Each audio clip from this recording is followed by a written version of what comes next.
Welcome to RecruiterTV, brought to you by the Technology in Recruitment Alliance and sponsored by Smart Recruit Online, the UK's first fully automated online recruitment toolkit for recruiters and HR professionals.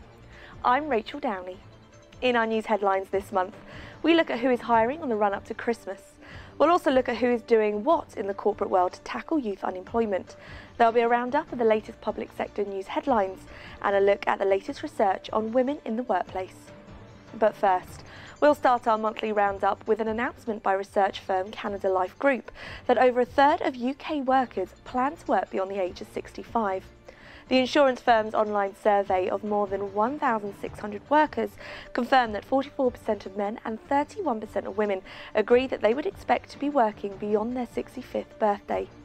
A new report conducted by Melville of New York and Wadebridge UK has found that customer service was deemed more important than price to the majority of consumers, and the company surveyed more than 7,000 people in order to determine that a high percentage of consumers have become dissatisfied and frustrated by poor brand experience.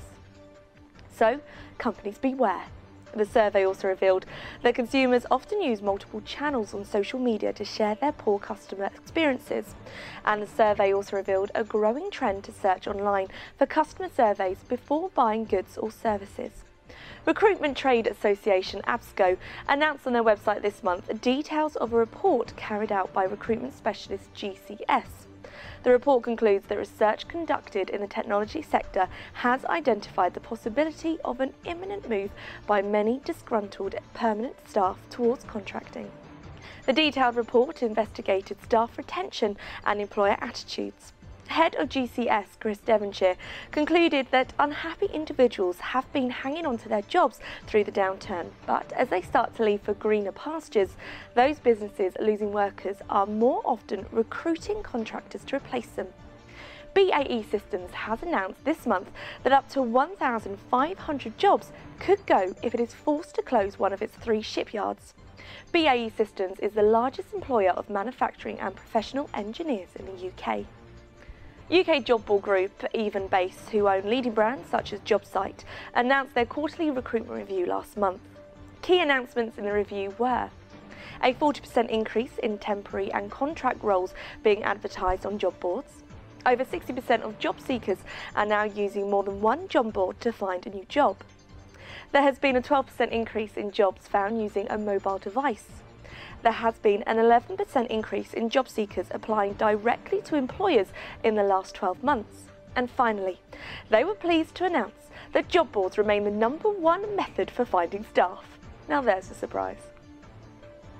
Research conducted by financial services recruitment firm Asbury Marsden has confirmed that the City of London has overtaken the rest of the UK in terms of ethnic diversity. Chief Operating Officer Mark Cameron said that the search results reflected the great progress that the city has made in attracting talent from across the world. Milton Keynes, it was announced this month, was a leading local authority in England for investment and business.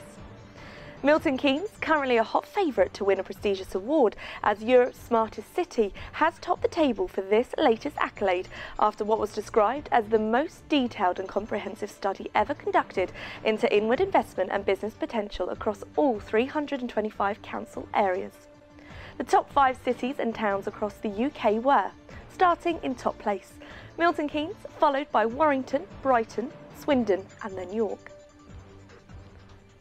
Addressing youth unemployment is a massive issue at the moment, and firms such as Rolls-Royce, British Telecom and QuickFit have all been recognised as leading apprenticeship employers at a recent awards ceremony.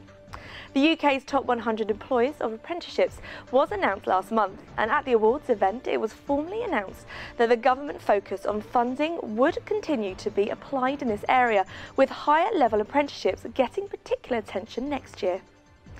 Mighty Group also made the news last month for their work in helping tackle youth unemployment through their partnership with Working Knowledge and Social Enterprise. John Lewis has just announced that they will take on 80 new apprentices next year as part of their long-term initiative to invest in young talent. Overall, UK unemployment continues to decline, says the Office of National Statistics, according to the latest figures released. The number of people out of work fell by 49,000 between July and September this year, leaving the current unemployed figure at around 2.5 million. There were some major hiring announcements last month, as you would expect on the run-up to Christmas. Supermarket giant Sainsbury's announced its intention to hire more than 5,000 new staff for Christmas jobs, and pub group Marsden announced that it will add over 1,000 jobs with new pubs opening next year. International parcel firm DPD says it will be creating up to 1,500 new jobs as part of its expansion plans. Waitrose says it has also taken on more than 2,000 new people this year and already has plans to hire 850 more people over the next few weeks with the opening of new branches and for its head office operation. Some good news for Comet staff as Dixons offers Christmas jobs to more than 3,000, although it is thought that more than 6,500 Comet staff are still facing redundancy.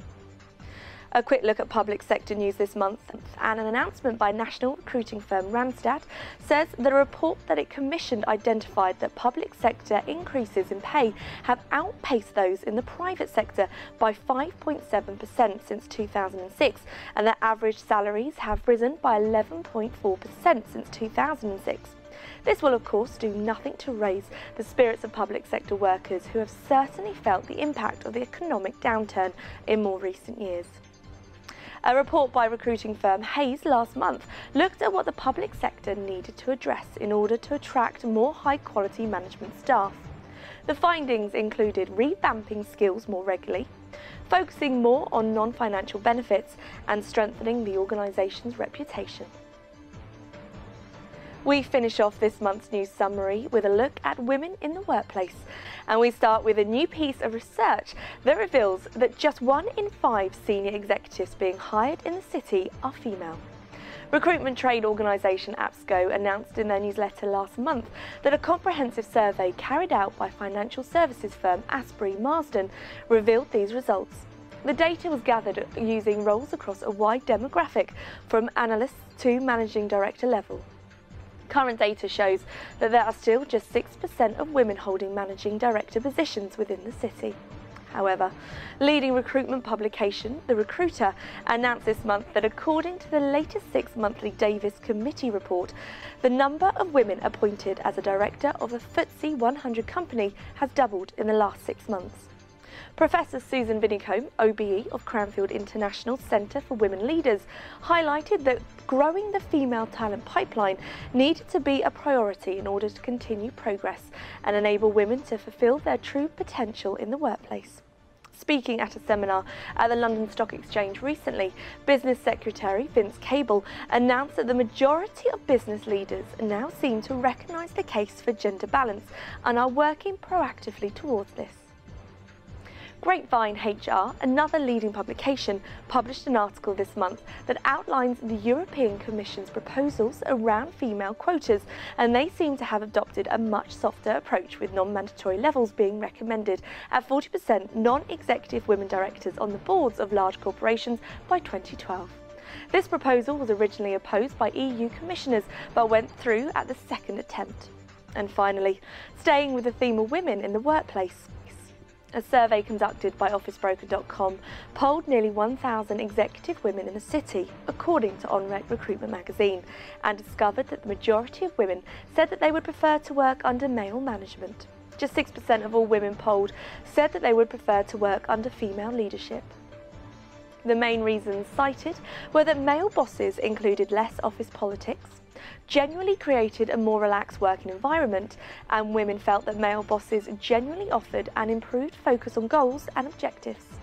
However, the majority of women polled felt that a mixed gender management team brought more balanced decision making to the workplace. Well, that's all from me for this month. I'm Rachel Downey, and you have been watching Recruiter TV. Brought to you by the Recruitment in Technology Alliance and sponsored by Smart Recruit Online, the UK's very first fully automated online recruitment solution for recruiters and HR professionals. Until next time, goodbye and have a great Christmas.